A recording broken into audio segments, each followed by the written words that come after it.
Good evening from Los Angeles. 4 years ago today, President George W. Bush thought it was mission accomplished. Tonight, he is one of the handful left who does not think it has instead become mission impossible.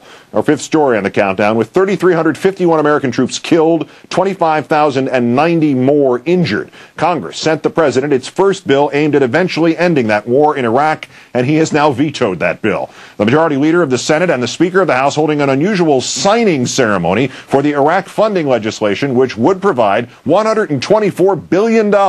With a goal of withdrawing most combat forces from Iraq by April 2008. Both leaders using the public venue to once again beseech the president, in the name of whatever he might think is holy, to change his mind.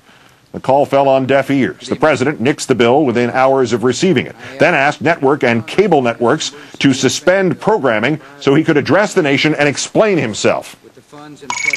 Members of the House and the Senate passed a bill that substitutes the opinions of politicians for the judgment of our military commanders. So a few minutes ago, I vetoed the bill. It's true that not everyone taking innocent life in Iraq wants to attack America here at home. But many do.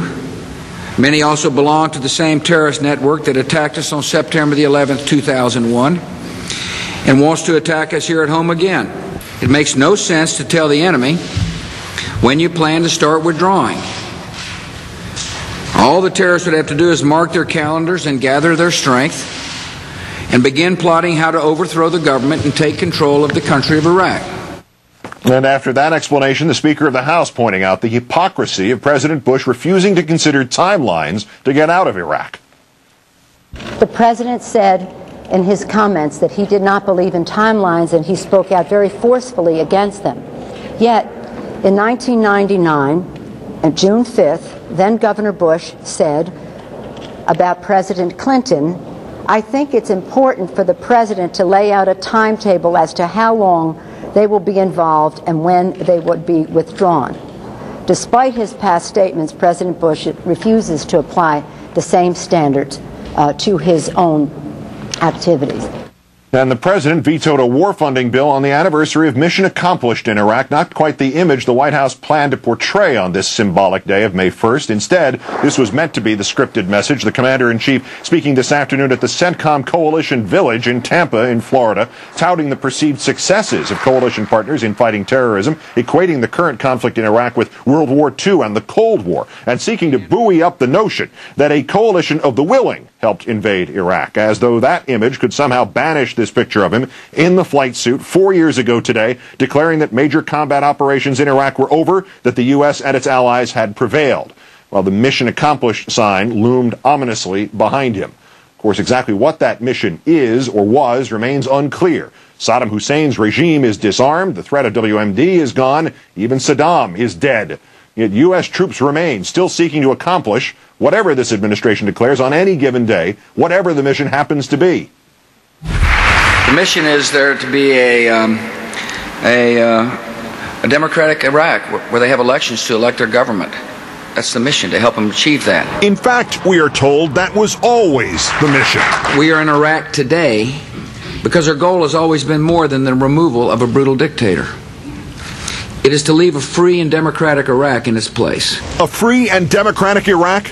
If that was always the goal, then should not this qualify as mission accomplished? I've just returned from Baghdad, and I was inspired to be able to visit the capital of a free and democratic Iraq.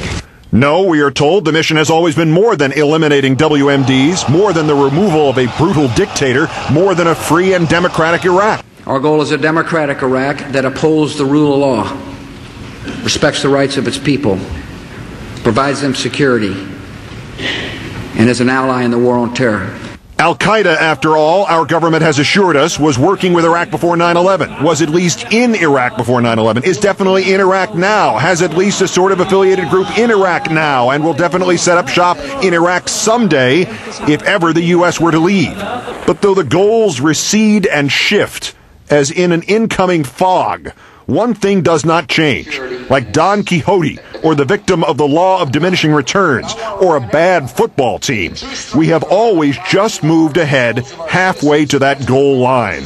That goal, some goal, remains always within reach, always still worth pursuing, always necessary to pursue. The 83 days since I announced the end of major combat operations in Iraq, we have made progress. We've made good progress.